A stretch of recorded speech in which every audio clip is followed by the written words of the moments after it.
start of the 13th Tour de Valvoline, the first event on the 1989 South African Rally Championship, is just moments away in blustery weather conditions here in Durban.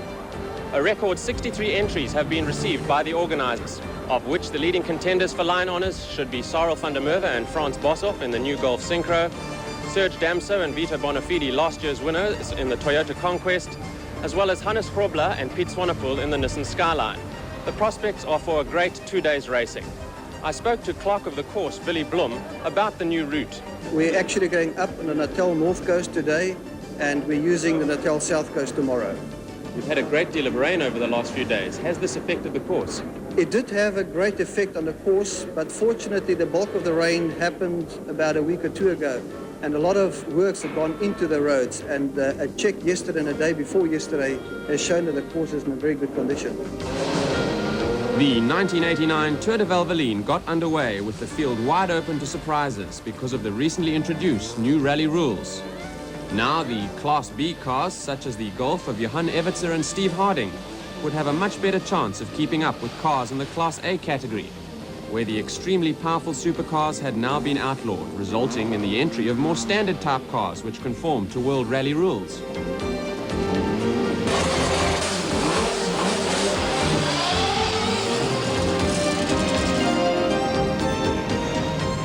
Stage 1 was a course laid out around Kings Park, and for most drivers this was a first with a new car on a tarred surface.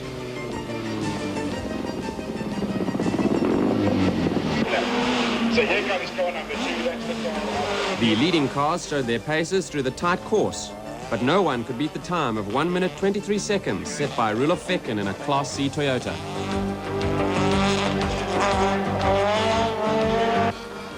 Cyril van der Merwe and Frans Boshoff, drawn in pole position, were the first to test the gravel roads of Stage 2. Their Golf Synchro had not been ready in time for the rally, and with only a two-wheel drive Golf, Cyril would have his hands full against the four-wheel drive Toyota of Damso and Bonafide.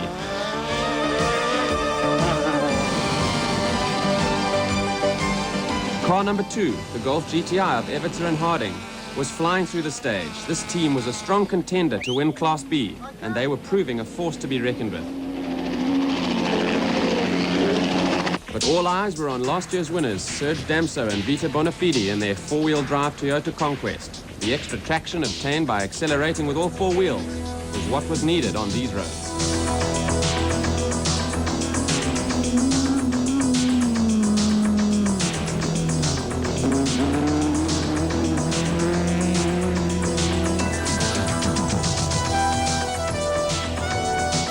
Hannes Grobler and Piet Swanepoel also had to drive a new Nissan Skyline in Class B.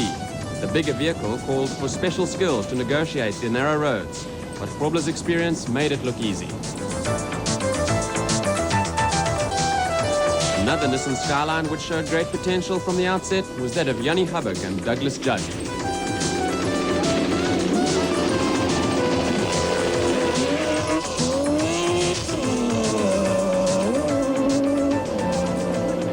At the end of Stage 4, the strain was starting to show on drivers and cars, but there was little to choose between the leaders. Jannie Hubberg, at this stage lying in the top 5, lost some valuable seconds after overshooting a corner and almost ending up in a ditch. But it did not take long before he was back en route and determined to make up the lost time.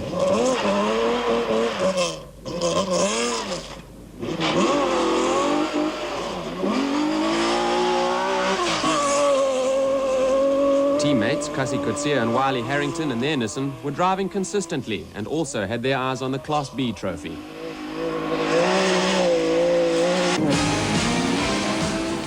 The day's events, however, had a problem of a different kind for each team. Well, we had a lot of engine and gearbox problems yesterday.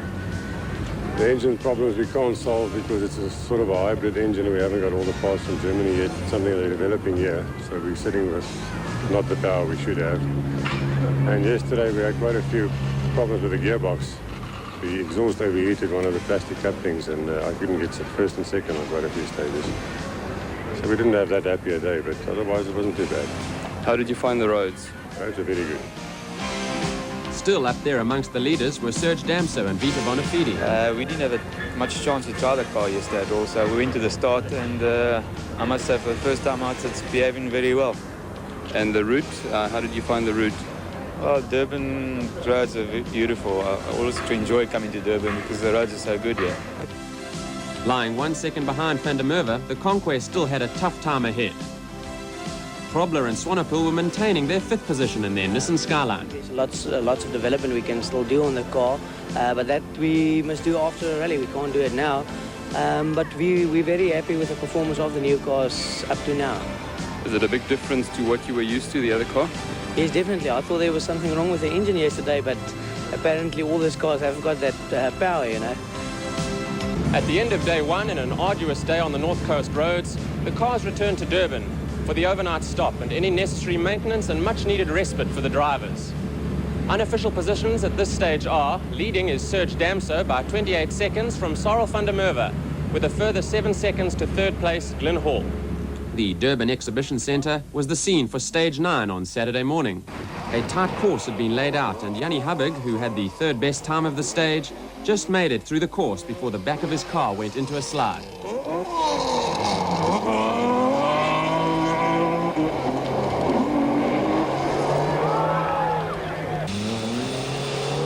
With the start of stage 11, Cyril van der Merwe was determined to regain his 2nd place after not doing too well at the exhibition centre, where he could have done with more traction to negotiate the tight course. Frank Lindemann and Johan Seeling in their Class B Golf 16 valve kept up the pressure on the leading Class A cars throughout the rally. Their biggest rival in Class B at this stage was Jannie Hubbig.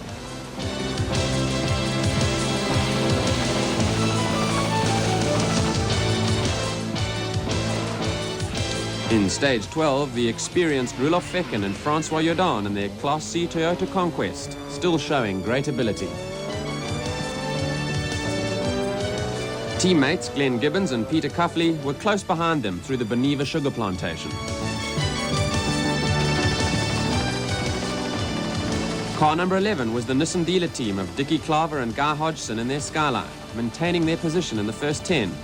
They were also contenders for the Class B crown.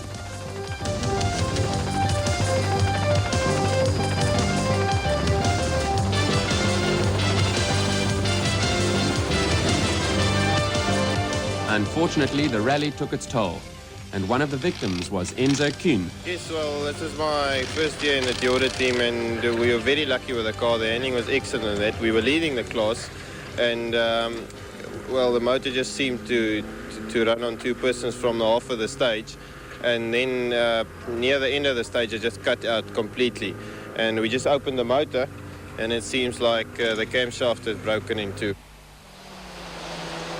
With Kuhn out of the race, it was Koos Roos in a Nissan Sentra who now went into the lead in Class D.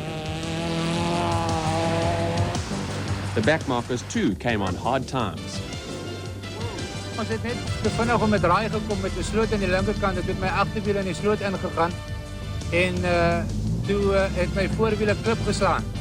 En toe het hy my teen die skynste opgegooi en toe het ons omgeval. Have a quite clear leader in the form of Serge Damso in his Toyota Conquest, who has a comfortable lead of 2 minutes and 6 seconds over his nearest rival, Cyril van der Merwe. Cyril is going as best as he can, but it looks as if he's got his work cut out for him today. A few other very interesting developments in the rally. Hannes Grobler was really doing very well, catching up some of his lost time from yesterday when he had to fall out with a blown motor. Jannie Hubbig, the last year's Natal champion, is set to win a Natal regional event this year as well. He is really battling for his 3rd place right now, and by the looks of it, he stands a very good chance of actually finishing 3rd overall.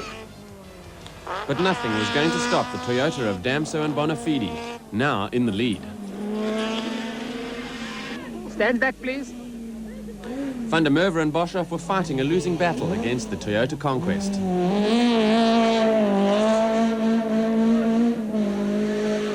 The Class B contest had now swung in favour of Lindemann and Seeling, edging past Hubbig and Judd.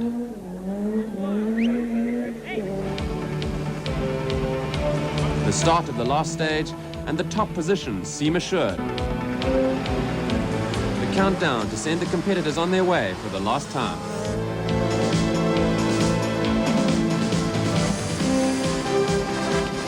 With a cushion of over 2 minutes for Damso, the last stage was treated with caution.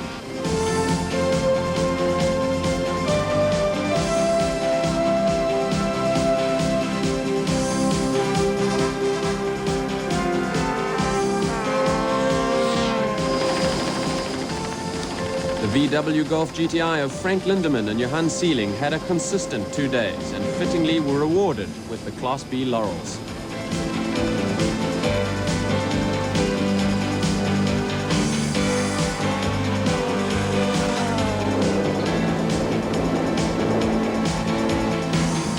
In the dying moments of the rally, it was a close shave for Roelof Fecken, who went on to finish second in Class C.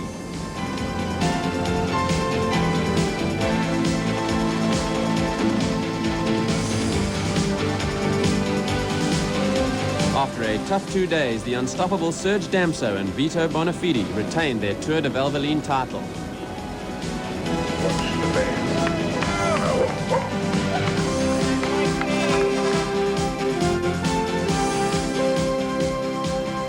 In second place, 2 minutes and 53 seconds behind the winners, were Van der Merwe and Boshoff.